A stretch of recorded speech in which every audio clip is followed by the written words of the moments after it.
Dá início agora a sabatina do Marcelo, também para a vice-presidência. As recomendações continuam. Silêncio do favor, uso de celular e computador restrito à sabatina. E então, tempo do Marcelo de apresentação, o mesmo do antes, 10 minutos de pergunta. E a partir de então a gente vai para as perguntas do conselho e da diretoria, sendo que aquele tempo que ele não utilizar para a apresentação vai ser convertido em pergunta. Perfeito?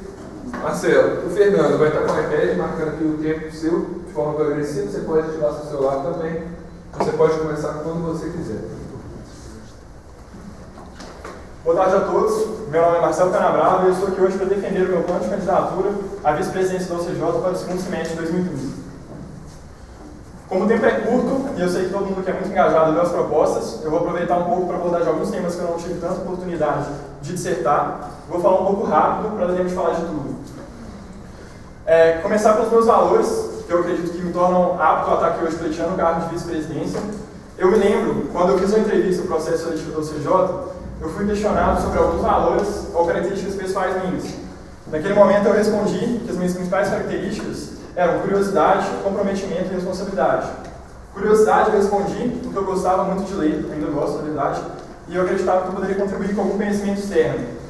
Já comprometimento e responsabilidade, eu não sabia muito bem ao certo dizer porquê ou exemplificar de alguma forma como. Hoje eu posso dizer que eu já tenho uma ideia. Eu posso dizer que eu sou comprometido e responsável porque eu não consigo entregar uma coisa que eu não acredito, que eu não vejo que vai gerar resultado, que não tem qualidade, porque eu sei que o meu trabalho impacta a vida de outras pessoas, não só dentro da empresa, como também fora. Eu levo muito a sério a história de que a gente faz realizar o sonho do cliente. Falando um pouco sobre o conceito de pirâmide organizacional invertida, alguém já leu o Monte Executivo? Legal. O conceito de pirâmide organizacional invertida é um conceito apresentado no livro, que fala basicamente sobre liderança, e a ideia do autor é mostrar que liderança é servir. E ele mostra o porquê do conceito tradicional de pirâmide organizacional, aquele no qual quem está em cima simplesmente distribui ordens e metas para as pessoas que estão embaixo, vem sendo substituído aos poucos pelo modelo da pirâmide organizacional invertida, que é aquela no qual o foco está nos clientes e no corpo técnico, que é aquela parte que está em contato direto com os clientes, e os clientes são aquelas pessoas que vão decidir a longo prazo se a empresa vai continuar existindo ou não. Mas por que eu estou falando disso aqui? Especialmente numa empresa júnior, na qual tem alta produtividade de membros, é fundamental que quem está na empresa há mais tempo possa auxiliar, buscar ajudar e transferir conhecimento para aquelas pessoas que são mais novas na empresa. Para que isso aconteça, é fundamental para que a gente desenvolva cada vez mais membros, cada vez membros melhores, que quem sai hoje daqui seja melhor preparado, quem está entrando hoje saia melhor preparado do que quem está saindo hoje. E a única forma de a gente fazer isso é tendo uma estrutura de acompanhamento eficaz, seja entre os diretores de projetos e seus gerentes, ou entre os gerentes e seus consultores. Hoje a gente percebe que essa estrutura não é tão boa como deveria ser. A gente não tem definido claramente quais são as funções do consultor líder e do gerente de projetos. O gerente de projetos tem uma liberdade muito grande em aplicar, em gerenciar o projeto do modo como eles acreditam ser melhor, o que de certa forma é válido, porque existe uma certa dinamicidade e tem que ter uma certa liberdade. No entanto, isso dificulta a avaliação do trabalho do consultor pelo gerente e do gerente pelo consultor e também como do diretor. A gente vê também que o acompanhamento entre o gerente de projetos e o diretor não vem sendo muito eficaz, não vem acontecendo da forma como deveria. A avaliação de desempenho ainda valia o consultor master. Quem respondeu esses dias deve lembrar que tinha um item, por exemplo, que falava avalie o consultor master de acordo com o relacionamento com o cliente. Ele tinha a letra A, que era pior, que falava não vai na reunião, e a letra E, muito bom, alguma outra coisa. Mas essa avaliação não é um pouco assertiva. Por quê? Se o meu gerente de projetos está ali numa outra semana, mais ocupado, ele deve dar atenção a outro projeto, e ele vê que os consultores têm a oportunidade de se desenvolver e tem a confiança nos consultores que eles são capazes de realizar a reunião sozinho, por que não deixar eles irem lá, se desenvolver e resolver o problema? Mas então, como que eu posso avaliar o meu consultor, o meu gerente de projetos, nesse aspecto? É uma coisa complicada e deve ser repensada. Como muito foi falado nas propostas do primeiro edital, deve ter um maior alinhamento entre gerente de projetos e de negócios. E, por fim, feedbacks mais frequentes. Conversando com o CJ, que foi gerente de projetos no semestre passado, muito me surpreendeu o fato de que durante todo o seu tempo como gerente de projetos, ele não teve nenhum feedback. Se ele não teve nenhum feedback, como que ele pode saber quais pontos que ele estava ali devendo, como que ele poderia melhorar e como que ele poderia se desenvolver? O que eu quero dizer é que a gente precisa ter uma definição maior, uma padronização das rotinas do gerente de projetos, dentro dos limites, é claro, para que a gente possa realizar avaliações e acompanhamento mais assertivos, padronizando boas práticas, não deixando com que elas se percam, seja a semana de iniciação, feedback 360 ao longo quinzenal, mensal, o que seja, outras práticas qualquer, para que a gente possa, então, a partir dessa rotina, pegar os pontos que devem ser melhorados e trabalhar em cima deles, contribuindo para que a gente possa evoluir cada vez mais o funcionamento das células de projetos. Eu vou falar um pouco sobre o NPS pós-não-venda de 2010 a 2014. É um ponto que não costuma aparecer muito em propostas, no entanto ele é muito crítico e muito recorrente. A gente vê que em 2010, a gente teve algumas reclamações de clientes sobre a demora para fazer o primeiro contato e o cliente teve que voltar para ligar para o CJ, depois não teve retorno. Já em 2011, o primeiro contato demorou muito, em 2012, crítica à qualidade de atendimento da CJ, pois em 3 reuniões, 2 foram remarcadas, 1 chegaram atrasados. Em 2014, demorou um mês para receber o retorno do diretor de projetos depois de chegar. Em 2015, é comum ainda a gente ver essa situação de muitas vezes chegar na ADM e ver lá o telefone com 12, 15 chamadas não atendidas, o que é muito crítico, porque às vezes a gente está ali lutando para ter uma conformidade maior de projetos, lutando para ter projeto para colocar os trainees que estão chegando, e pode ser que esses projetos estejam batendo na nossa porta e a gente simplesmente não tá recebendo eles. Imagino quão crítico seria, por exemplo, se vocês deixassem o computador numa assistência técnica, vamos supor, ficassem de receber o retorno em uma semana, e daqui a uma semana vocês têm que ligar lá para saber, daqui a um mês, você liga de volta para saber o que aconteceu, e aí o cara marca com você de entregar seu computador, você vai lá e o cara não está, ou vai deixar o computador na sua casa atrasado. É uma coisa muito crítica, compromete muito a imagem da empresa. Mas o que a gente pode fazer então? Tendo em vista a dificuldade eu não vou mentir, eu não tenho resposta para todos os problemas, eu não tenho a capacidade de resolver tudo e fazer tudo sozinho. E tendo em vista então essa dificuldade, eu acredito que a gente pode fazer, o que a gente não deve fazer, na verdade, é não fazer nada. É não virar as costas para problemas recorrentes como este. Tendo em vista, então, o conceito dos valores de desenvolvimento colaborativo e iniciativa, eu decidi me propor, caso eleito, eu disponibilizar um horário fixo da minha semana, na sala de reunião pequenas, para poder conversar com os membros. Seja sobre qualquer questão pertinente relacionada à empresa, seja sobre isso, seja sobre reunião de consultor com o seu líder, seja simplesmente para conversar sobre o CJ, ou o que quer que seja. Falando um pouco sobre o impacto do atraso na reunião de membros, considerando que a gente tem cerca de 14 minutos e 30 segundos em média de atraso por reunião, que foi o atraso que teve na penúltima reunião, e que a gente tem cerca de 2 reuniões por mês, a gente perde por ano cerca de R$4.000 e vale um pequeno projeto. No entanto, não é para isso que eu gostaria de chamar a atenção. A gente perde muito mais com algo que está por trás disso, que de certa forma serve também como causa. Para exemplificar melhor o que eu quero dizer, quando a gente era trainee, eu me lembro exatamente 6 meses atrás, a gente foi assistir uma sabatina de diretor administrativo e financeiro no CAD1. Cerca de 15 minutos antes de começar a sabatina, todos os trainees estavam esperando a sabatina começar no corredor. Hoje, durante a segunda-feira que teve a reunião de membros, que atrasou cerca de 20 minutos, quando era 16h31, sendo que a reunião deveria começar às 16h30, não havia ninguém na sala. Havia algumas poucas pessoas no corredor esperando outras pessoas chegarem. Onde que eu estou querendo chegar? O fato da gente ser mais tolerante em relação a esse atraso, de talvez ele está faltando um pouco mais de acompanhamento, de cobrança, faz com que a imagem dos membros, dos trainees que entram na empresa, que tem uma visão da UCJ como uma empresa com foco em resultado, comprometimento com o horário, com a qualidade do projeto, aos poucos se transforme numa imagem de uma empresa mais desorganizada, mais tolerante com o absenteísmo, e com outras práticas que podem acabar fazendo com que talentos que poderiam ser desenvolvidos entram numa empresa e, devido ao seu contexto, acabem não desenvolvendo todo o seu potencial ou até fiquem desmotivados e queiram sair. A gente sabe hoje que a grande base de conhecimento da empresa é o processo trainee, o que é o principal fator de conhecimento de todo mundo aqui veio do processo trainee. A gente sabe como que isso é ruim para a gente como a gente deveria buscar desenvolver mais membros ao longo da sua estadia na empresa. Trabalhando então com a transição, a gente vê que isso vai melhorar muito. No entanto, eu acredito que a transição não é suficiente. A gente poderia ter um melhor aproveitamento, seja do Conselho Consultivo, seja de sempre do CJ, que podem inclusive ajudar durante a transição, seja de professores ou com parceiros. Com isso eu finalizo minha apresentação. Eu gostaria muito de agradecer a atenção de todos vocês e vamos para as perguntas.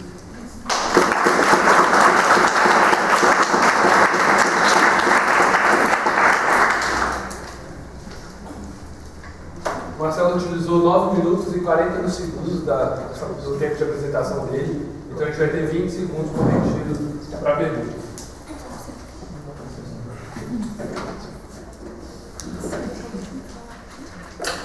Marcelo, então vai continuar marcando pergunta de resposta, para as perguntas de conselho de diretoria, das perguntas de resposta, 20 segundos.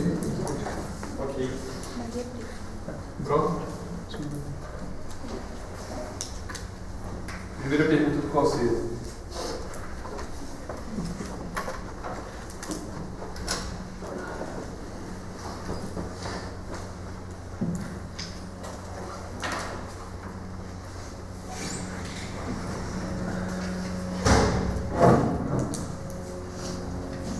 É muito difícil se posicionar somente contra ou a favor do cargo de CL, mas para não ficar em cima do muro, eu vou falar que eu acredito que deve ser uma coisa que deve ser melhor repensada, até pelo que eu falei no começo da apresentação. A questão de não ser claro exatamente quais funções são de quem dentro da sala de projetos e frequentes reclamações em relação à promoção de consultor líder. A gente pode pensar em como deve ser feito isso, mas é uma coisa que deve ser feita com muito cuidado. Até porque, como cita na pergunta, a promoção de consultor líder serve como um filtro para a promoção de gerência, a gente não pode aplicar isso para todo mundo. Eu acredito, então, que pode ser repensado, mas a gente deve buscar, para ter membros mais preparados para a reunião de gerente de projetos resolvendo o problema que estava no primeiro parágrafo, na estrutura de acompanhamento. Fazer reuniões que sejam mais proveitosas, buscar desenvolver mais o membro, buscar que o gerente tenha maior acompanhamento para que ele possa saber quais são os pontos fracos do membro, então buscar desenvolver ele nesse aspecto, preparando ele para assumir o cargo de gerente. Segunda pergunta do Conselho Administrativo. 30 segundos.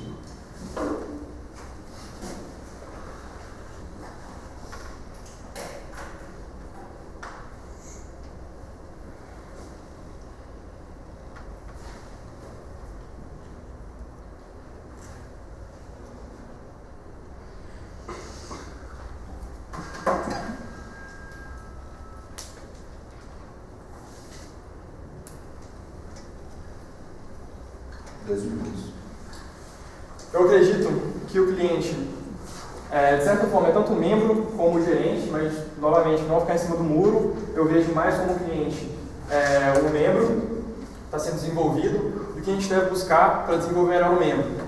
É saber ter um acompanhamento mais próximo, que não significa de forma alguma que o gerente deva executar o processo, os processos ou etapas do projeto, mas sim que ele deve saber quais são as dificuldades daquele membro e, a partir disso, buscar soluções para que ele possa se desenvolver nesses aspectos. Terceira e última pergunta do Conselho Administrativo.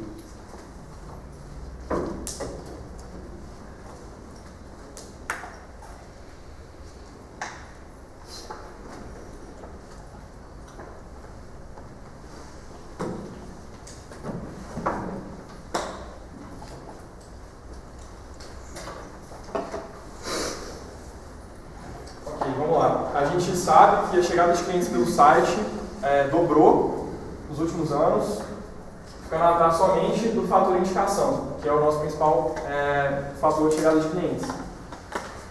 Duas ações que a gente pode ter para potenciar esses resultados é investir maiores esforços no marketing digital e, além disso, a gente pode também buscar, como é um dos focos desse novo planejamento estratégico, melhorar a qualidade dos nossos projetos. Então, divulgar cases de sucesso no site, além de iniciativas que visam gerar conteúdo para nossos clientes ou para outros stakeholders também, como, por exemplo, a FACE. A gente pode estar aí divulgando cases de sucesso na revista Multifácil, que é uma revista muito lida por professores.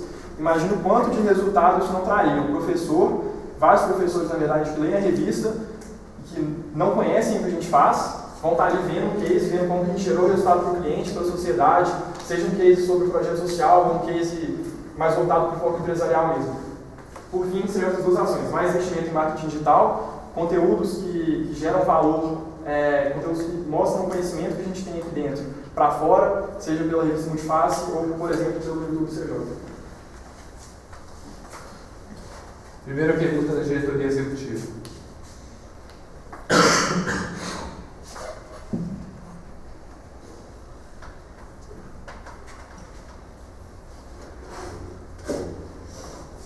A gente sabe hoje que o CJ vem crescendo muito bem no que diz respeito à receita financeira.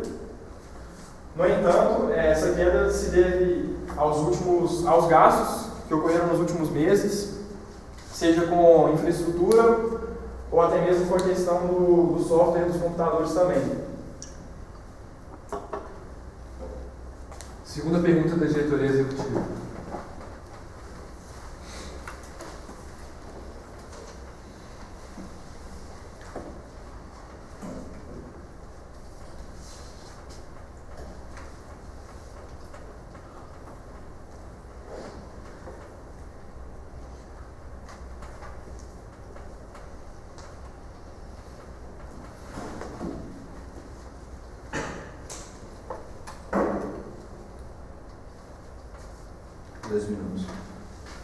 Eu acredito que a célula que entregou mais resultados foi a célula da presidência, porque foi a única que entregou todas as diretrizes que ela se comprometeu a entregar no início do ano, no final do semestre.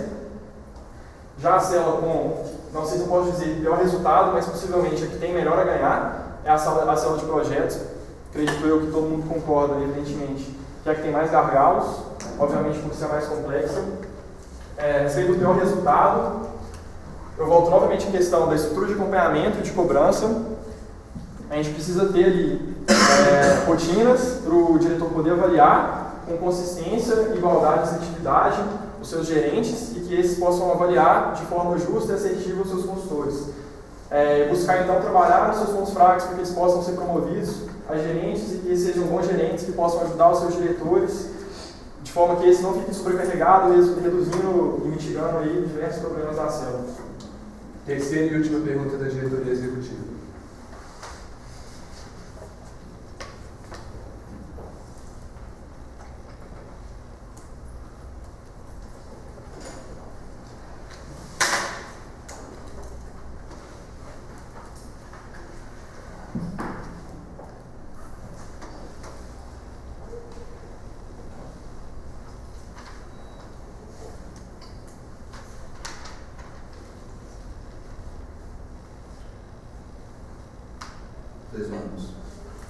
Bom, melhores resultados, para começar pelos melhores, a gente pode falar da chegada de clientes, que bateu sua meta e é um indicador fundamental, porque sem a chegada de clientes não ocorre todos os demais processos da cadeia de valor. Um melhor resultado, a gente pode falar então da execução da estratégia e da continuidade que as ações, a intenção que vem recebendo a continuidade das ações e o foco em executar as diretrizes do resultado. Em relação ao plano de ação para o processo de pior desempenho, eu falei dois melhores também, perdão.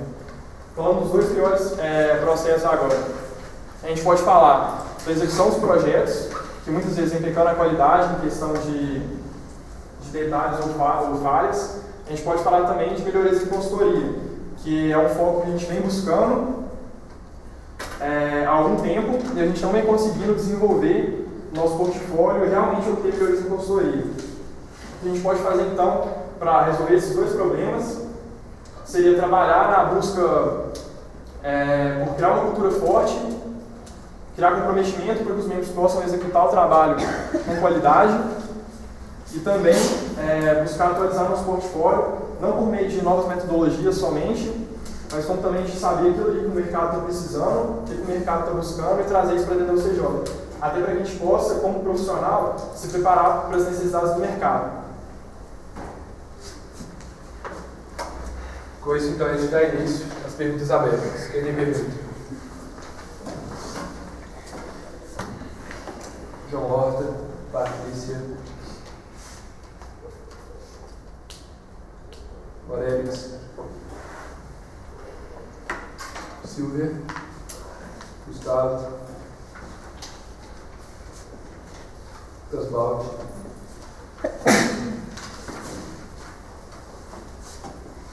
Fernando, Amanda,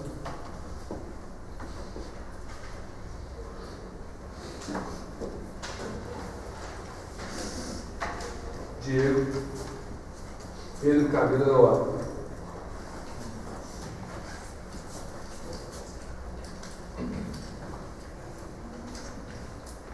Mais alguém que eu não comentei o nome?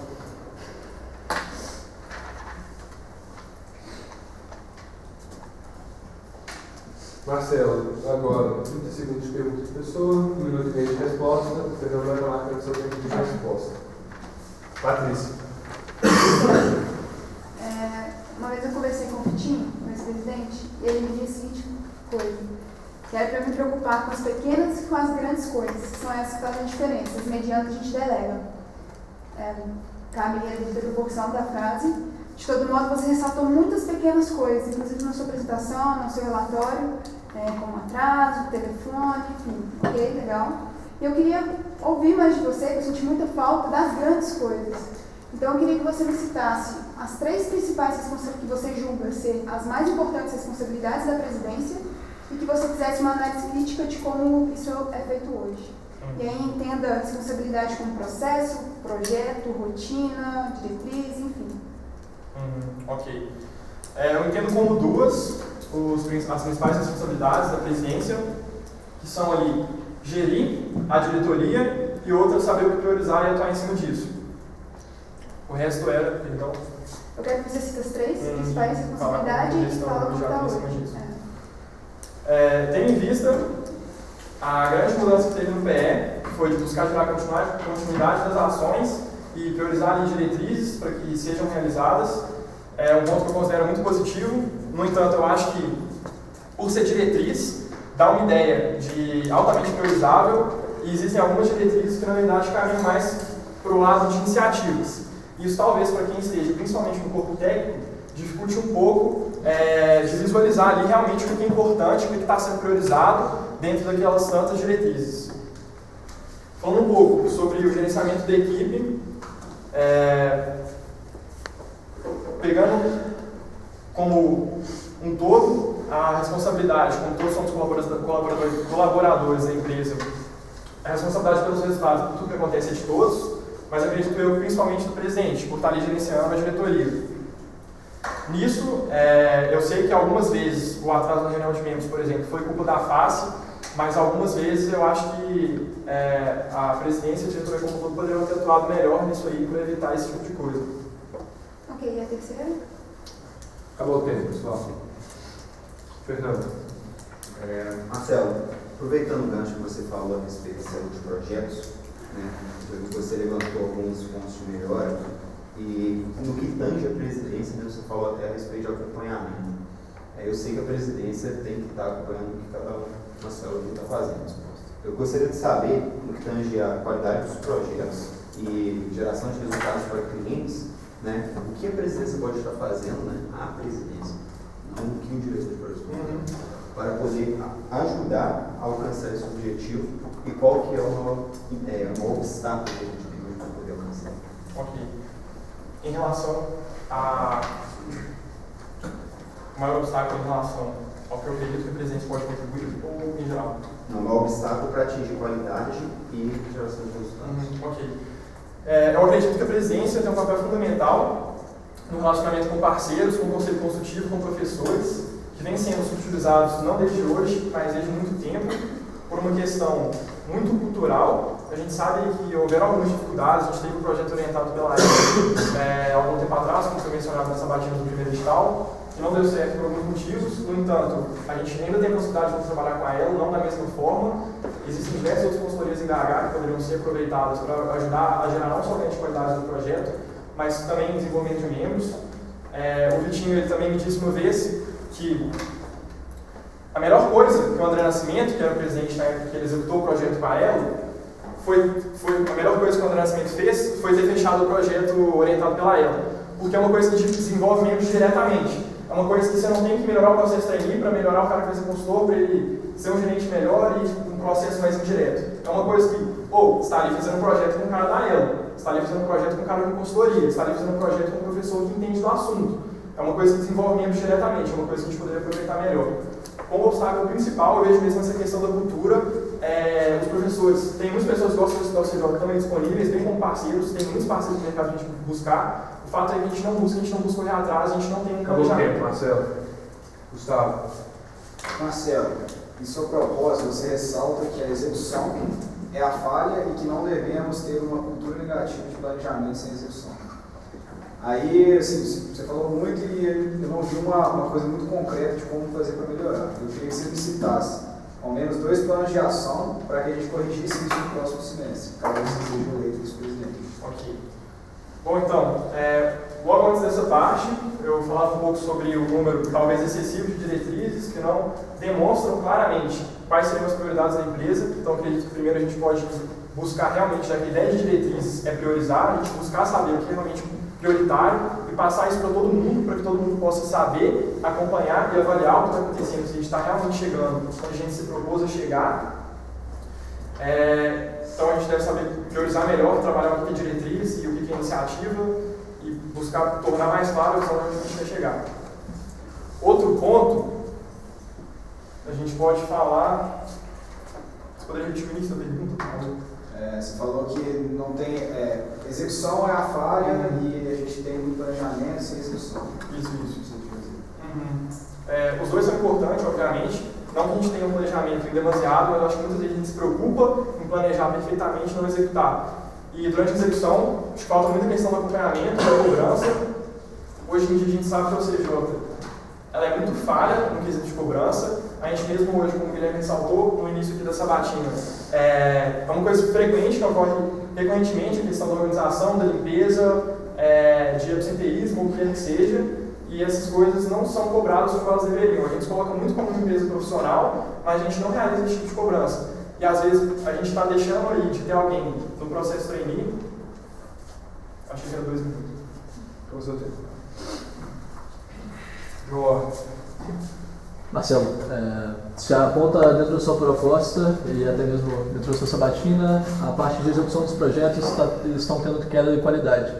Eu senti muito durante a sua proposta que muitos dos dados muitos dos problemas apresentados foram analisados sem dados por trás.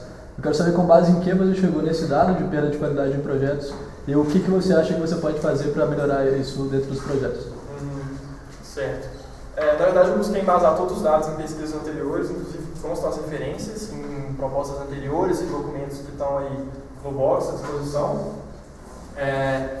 Eu não acredito que teve uma perda de qualidade.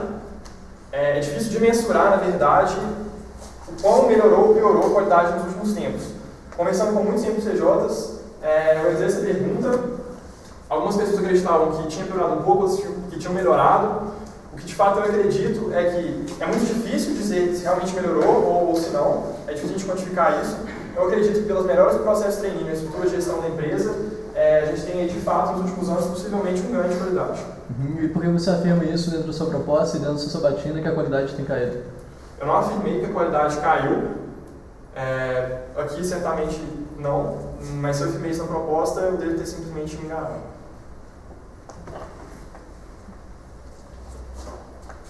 Diego. Marcelo, você fala muito de atraso, do impacto que ele gera para toda a empresa. Eu queria que você falasse como presidente, você veio como presidente, como que você vai atuar para mitigar esses atrasos, mas com ações diferentes, né? Ou seja, não precisa falar o que a gestão atual já faz para conseguir, de fato, efetivar e reduzir esses atrasos. Eu acho, Diego, que passa muito pela questão do acompanhamento da cobrança, que eu citei, mas, além disso... Você acha que a presidente atual não acompanha não cobrança? Eu acho que deveria haver uma cobrança mais forte. Eu acredito que a política de 5S ela é falha, ela poderia ser mais efetiva, como relatado na pesquisa que foi feita no planejamento estratégico de 2000, o planejamento estratégico que a gente vive atualmente, cerca de 50% dos 100 CJs dos membros que responderam à pesquisa avaliam a política 5S como ruim ou péssima, e só 7,5% avaliam como muito bom. O que a gente sabe é que ela claramente não é efetiva, e isso implica na questão da cobrança. Por não ter cobrança, muitas vezes está atrasado, mas beleza, está atrasado e é isso aí. O outro projeto também está, então o meu pode estar atrasando também, é um dia, a gente não liga muito, e acaba que essa cultura começa a se perpetuar. Então acho que uma coisa a gente pega em cima disso. A outra coisa a gente pode contar com a orientação de parceiros, de professores, conselho consultivo, no planejamento do projeto. Não necessariamente em todos, mas naqueles que a gente tem maior dificuldade. Entendi uma coisa, você como presidente, tipo assim, você como buscar fomentar maior essa cultura por acompanhamento e cobrança e buscar a ajuda de potenciais parceiros, professores, conselho consultivo que possam ajudar no planejamento do projeto. No projeto do Vitinho com a Elo, por exemplo, o fato principal que levou essa tentativa a não ter dado certo foi o fato de que eles não envolveram a Elo no planejamento. E por isso eles acabaram contratando ela para o serviço que ela Acabou o tempo.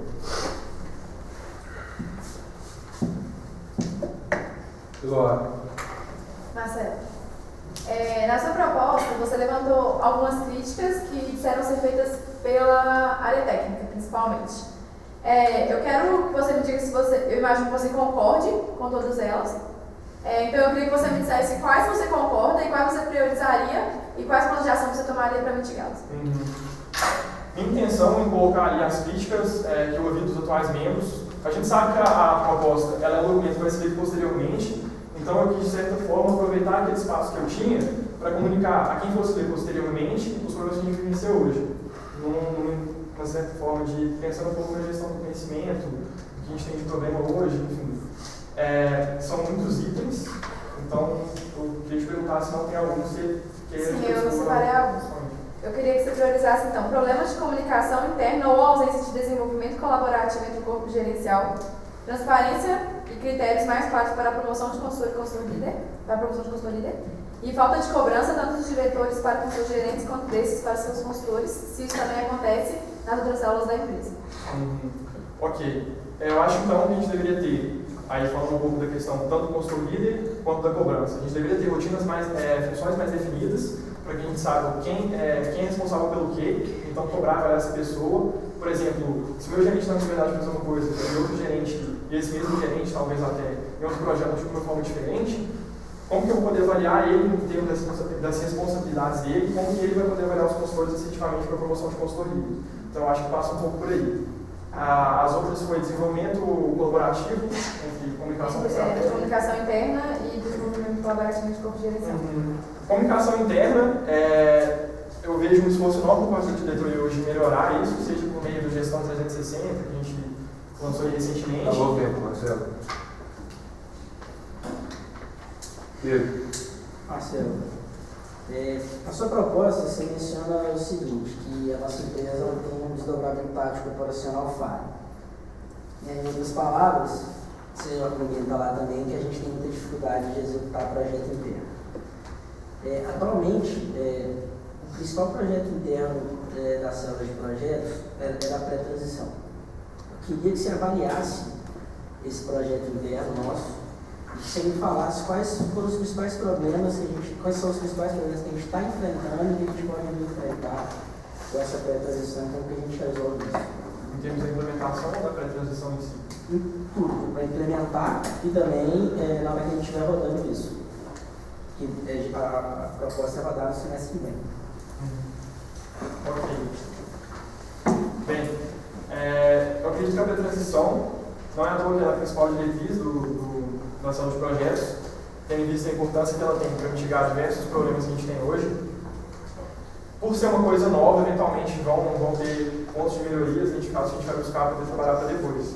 Uma coisa que pode acontecer, que na verdade vendo um pouco dos PPTs da transição, eu identifiquei, tem muito conteúdo que a gente já tinha visto de certa forma no processo trainee, que de certa forma não é ruim, porque a gente vai estar ali revisando aquilo e talvez entrando em detalhes mais aprofundados, mas eu acho que ela poderia ser mais focada, pelo menos no que eu vi, em relação às funções, em relação a outras habilidades que não técnicas, que aquelas pessoas ali vão ter que executar. Ou então, até mesmo na preparação desse membro, de saber, por exemplo, que o gerente de projetos é um cara que tem influência enorme dentro da empresa, porque os trainees vão estar entrando com uma visão da empresa e tudo ali que o gerente de projetos, o primeiro gerente de projetos desse cara tiver fazer ou passar, vai ser como ele vai enxergar toda a empresa. E se um dia ele for gerente de projetos, possivelmente ele vai aplicar muitas práticas que o gerente dele passou para ele. Então, se um gerente deixa de realizar ou realiza práticas ruins ou boas,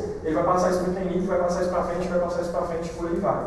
Então, a gente deve se atentar aos principais pontos que devem ser transmitidos e perpetuados na empresa, seja cultura, hábitos ou até mesmo conhecimento técnico. Silvio.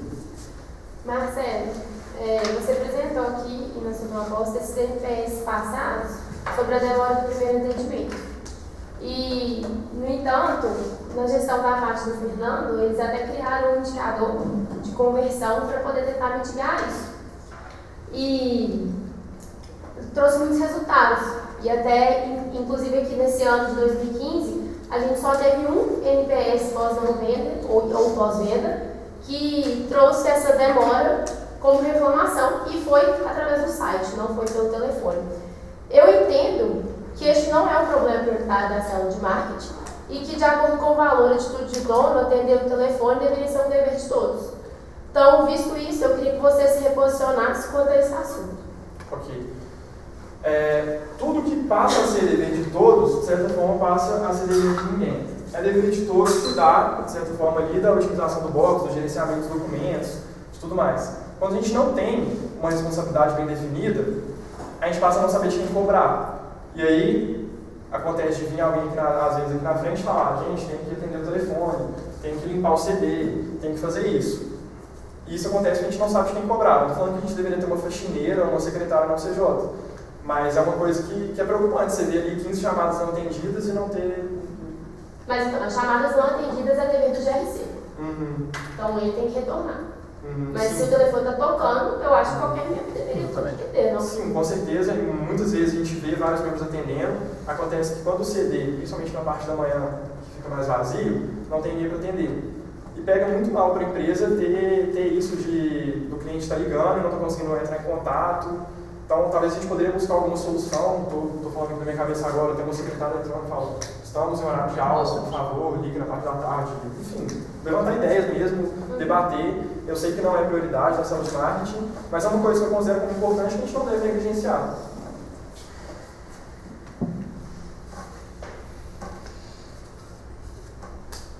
Morelis. Marcelo, seguindo a linha da pergunta da Patrícia e da Eloá, eu queria que você, e pontuando uma frase sua na sua proposta, que diz que o objetivo da política de diretrizes é definir e executar prioridades, é possível dizer que as diretrizes atuais não cumprem esse papel como poderiam. Então, pontuando as pequenas, as médias e as grandes coisas que você levantou na sua proposta, na sua apresentação, eu queria que você definisse novas diretrizes pensando em você sendo eleito, novas diretrizes para a presidência para atuar em cima de todo esse cenário que você levantou.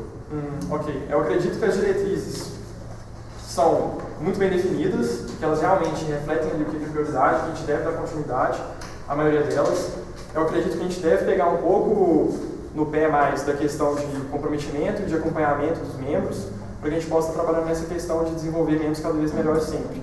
É uma diretriz, talvez não exatamente colocada dessa forma, mas uma coisa que eu buscaria fazer é buscar fazer com que todo mundo tenha esse comprometimento com a empresa e com, de fato, quem não tiver tendo esse comprometimento, essa dedicação, que a gente busque aí dar oportunidade para outras pessoas que poderiam estar aqui. Muitas vezes tem potencial de entrar, que talvez foram cortados no processo de trainee, poderiam estar aqui, queriam muito estar aqui, e que às vezes não estão, porque a gente vê aí que falta comprometimento por parte de algumas pessoas que estão aqui ocupando uma vaga que poderia ser melhor ocupada para alguém que quer se desenvolver mais e pode contribuir mais para a empresa. Resumindo, uma diretriz mais forte seria pegar um pouco no pé, mais a questão da cobrança, talvez ter uma política de 5S um pouco mais forte. Como você vê a atuação do presidente nisso, da presidência? Eu acho que a atitude de dono é o valor de todos, como a Silvia colocou, e a responsabilidade de todo mundo cobrar pelo acompanhamento dos resultados, por tudo que está acontecendo, resultado de indicador, clima, enfim. No entanto, o presidente, como gerente de projetos da diretoria, de certa forma, ele deve buscar ter esse posicionamento de chamar a responsabilidade e buscar mesmo chamar a atenção das pessoas para que tudo funcione. Ok, Marcelo. Amanda. Marcelo, você contou na sua apresentação a questão da prática para mim, por mais que seja um problema que, talvez comparado com os outros, é pequeno, ele existe e ele é realmente incômodo. Então, eu queria saber de você, como presidente, o que você faria para mitigar esse problema? Ok. Passa muito pela questão da cultura.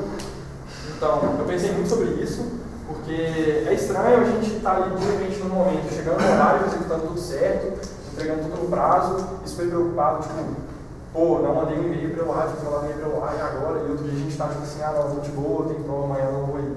É uma coisa crítica. Eu acho que passa muito, então, o foco disso é focar nos trainees. É focar em quem está entrando na empresa agora e fazer com que eles percebam os nossos valores e perceber como que a gente quer agir. Porque foi nesse momento de entrada na empresa, talvez algum tempo depois que a gente entrou, que a gente percebeu que o CJ não era exatamente a imagem que a gente tinha, pelo menos comigo foi muito assim.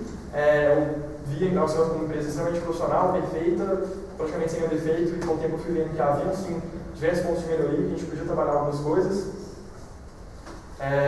Eu me perdi um pouco sobre pergunta, perdão, mas então, para atuar em cima disso, eu acredito que a gente deve buscar passar essa conscientização para os trainees e ser o exemplo, porque imagina que alguém que está entrando hoje e tem aí diretoria e presidência como exemplo, acaba pensando se vê práticas que não deveriam ser feitas por ninguém, muito menos por diretores ou presidência ou gerentes, enfim, sendo feitas e sendo aceitas de forma passiva.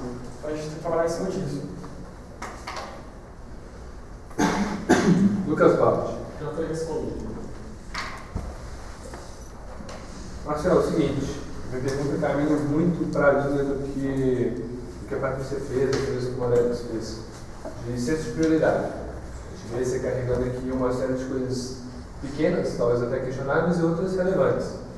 Então, eu queria que você desse uma resposta no seguinte, de entender quando a gente fala de gestão interna, quais são as suas duas prioridades para o semestre, aquilo que vai dedicar toda a sua energia para realmente acontecer, e segundo, até aumentando a dimensão disso, qual é o legado que você quer deixar como presidente do CJ ser eleito? Eu acredito que os dois focos principais devem ser executar uma boa política de transição e também em relação a parceiros, tendo em vista que é um ganho direto que a gente pode ter nos nossos projetos, algo que desenvolve membros de forma direta.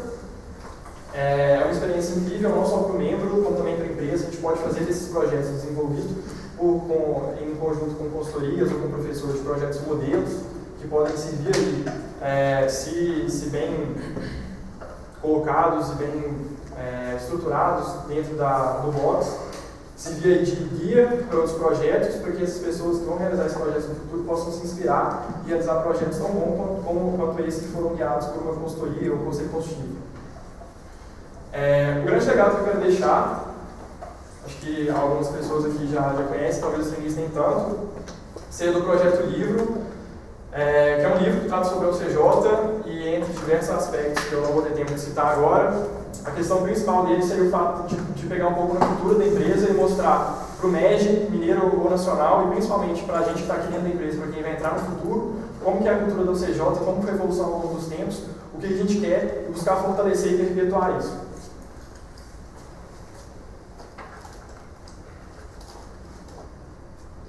Com isso, então, a gente ainda tem 4 minutos e meio para pergunta.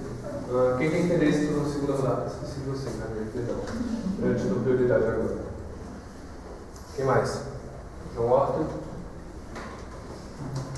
Gustavo. Pedro. Eloá. Loretas. Mais alguém? Camila.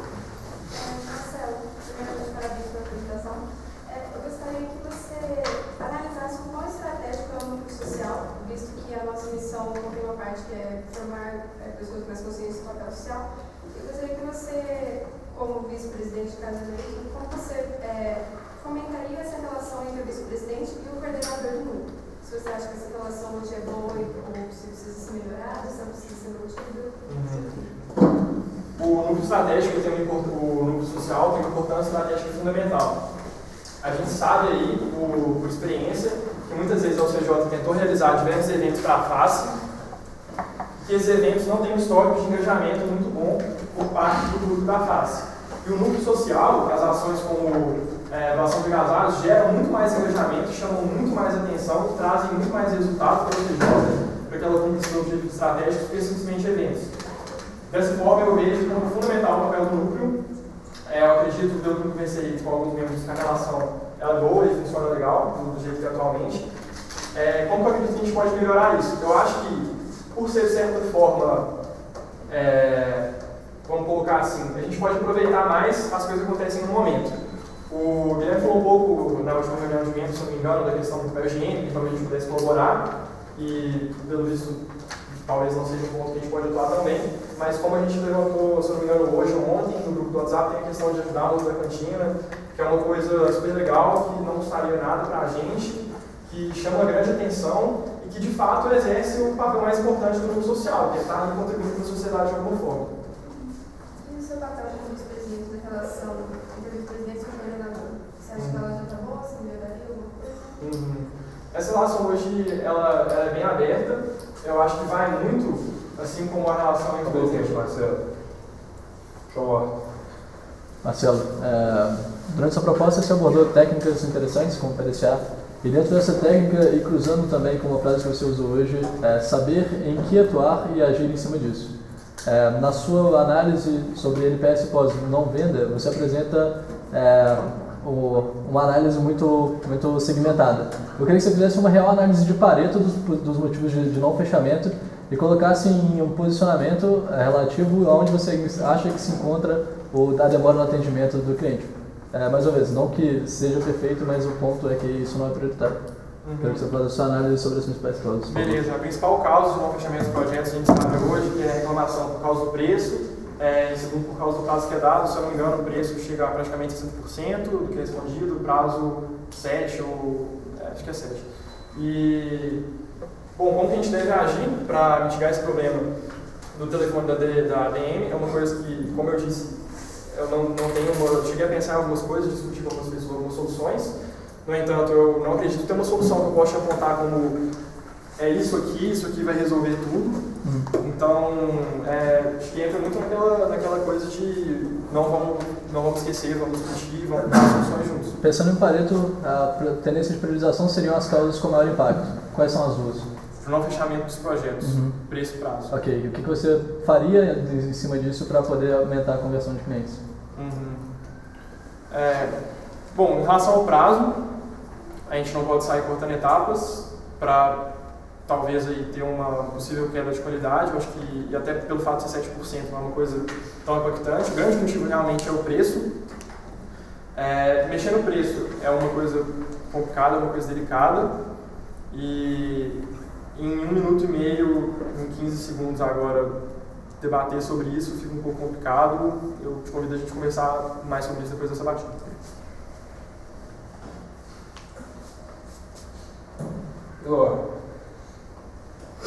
Marcelo, uma das coisas que também você levantou é da subjetividade do processo trainee.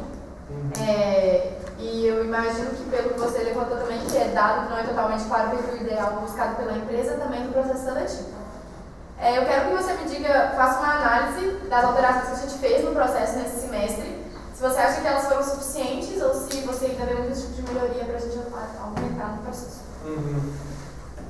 Eu acho que, pelo que se fala do pessoal que está entrando agora, o processo do trainee foi muito bem desenvolvido pelas mudanças que eu sei que ocorreram em relação às aulas que teve ganhos.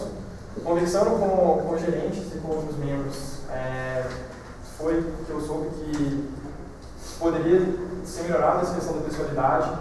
Por outro lado, é muito difícil porque a gente tem ali pouco tempo para avaliar. Eu acredito que existem ganhos sim, porque a gente teve ali o fato de só gerentes estarem conseguindo avaliar os membros, uma coisa que é importante, que o pessoal que está na empresa mais tempo sabe buscar avaliar melhor o que a gente está procurando, mas de certa forma não é claro o que a gente busca hoje dos membros. Algumas pessoas acreditam que a gente deve buscar realmente uma capacidade técnica, outras creem que a gente deve buscar realmente as pessoas aliadas ao nosso valor, que quer estar aqui dentro, que às vezes demonstra uma certa dificuldade em falar, mas que isso é uma coisa que não poderia ganhar, afinal o objetivo da CJ é desenvolver membros.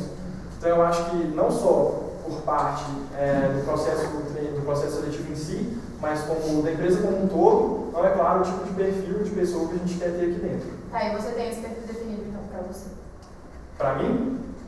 Qual o perfil de pessoa a gente tem que entender nosso Eu acredito que o perfil ideal, a gente claro não pode estar aceitando ali pessoas que têm uma dificuldade muito grande em falar ou que por algum motivo tem um conhecimento muito baixo de capacidade técnica, mas a gente deve buscar priorizar as pessoas com competências mesmo, com perfil. Acabou o tempo, professor. Gustavo. Pode fazer. Segundos, eu acho que você tem que continuar falando um pouco do que você estava falando aí da resposta da Leonardo. Eu acredito que a gente tem sim um perfil que a gente acredita que deve entrar na empresa. Processos seletivos, eles têm uma parte qualitativa e uma parte quantitativa também. E a qualitativa é muito importante. Então, continue falando por que você acha que a gente tem que ter uma grande mudança que você falou no seu propósito. Não acredito que a gente deve ter uma grande mudança. Esse é um ponto levantado pelas pessoas que eu conversei. Eu acredito que o processo seletivo é muito eficaz e teve melhorias evidentes nos últimos anos. O que a gente deve buscar mais, na minha opinião, são pessoas que realmente queiram estar aqui dentro e queiram se dedicar. A gente sabe hoje que o principal fator de sucesso para uma pessoa ao longo do tempo sobre profissional é a disciplina. Então, às vezes, uma pessoa que não tem competência técnica muito desenvolvida ou tem uma certa dificuldade de falar, querendo estar aqui, querendo se desenvolver, querendo trabalhar, querendo se dedicar. Vocês podem ver que a gente teve essa pergunta com apenas 30 segundos de resposta, por conta do tempo final, devia ser de 20 minutos e 20 segundos. Então, por isso, a gente encerra essa batida para a vice-presidência e amanhã, então, as eleições. Recomendações e horários de votação. Primeiro, Lula é uma opção. Façam a escolha de vocês da forma mais consciente possível, caso não tenha ficado explícito aqui com a apresentação dos dois candidatos, o senso de prioridade, como eles vão trabalhar, se isso está alinhado ou não à proposta da empresa.